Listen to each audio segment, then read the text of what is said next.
नमस्कार दर्शक बंधुरा आज आमी चाउमिन बनाबो तार जन्य जल आमी बसिए रेखेछिलाम गरम जल हये गेछिलो तार चाउमिनटा ढेले दिए एटा ढाका दिए दिलाम एबार सिद्ध हये गेछे तारपरे आमी एटा जल झराते दिलाम झराते दिए ओर मध्य एक मग जल दिए दिलाम जाते चाउमिनटा झरझरे हये जाय।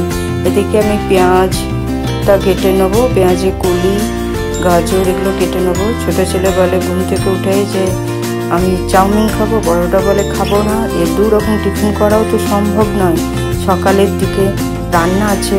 তারপর বললাম যে সবাই একই রকম খেয়ে নাও আজকের মতো, এমনিই রবিবার ঘুম থেকে উঠেছি দেরিতে, তারপরে আবার দু রকম টিফিন করাও সম্ভব নয়।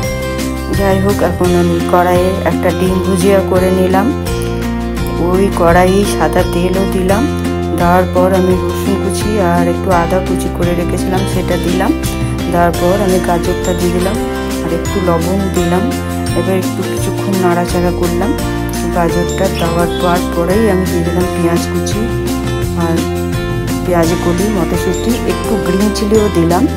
দেওয়ার পর আরও একটু লবণ দিয়ে একটু নাড়াচাড়া করে আমি চাউমিনটা উপর থেকে ঢেলে দেবো। চাউমিনটা ঢেলে দেওয়ার পর একটু নাড়াচাড়া করব। আরও কিছু নাড়াচাড়ার পর একটু হলুদ দিয়ে দিলাম। হলুদ দেওয়ার পর আরও কিছুক্ষণ নাড়াচাড়া করে আমি একটু সয়া সস, একটু ভিনেগার দিয়ে দিলাম। তারপর আরও কিছুক্ষণ নাড়াচাড়া করে আমি টমেটো সস দিলাম। টমেটো সসটা দিয়ে আরও নেড়ে আমি ডিম ভুজিয়া করে রেখেছিলাম যেটা, সেই ডিমটা উপর থেকে দিয়ে দিলাম।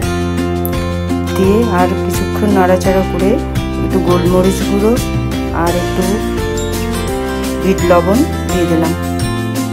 তারপর নাড়াচাড়া করে তাকে আমি সার্ভ করে দিলাম। আপনাদের যদি রেসিপিটা ভালো লেগে থাকে কমেন্টে অবশ্যই জানাবেন।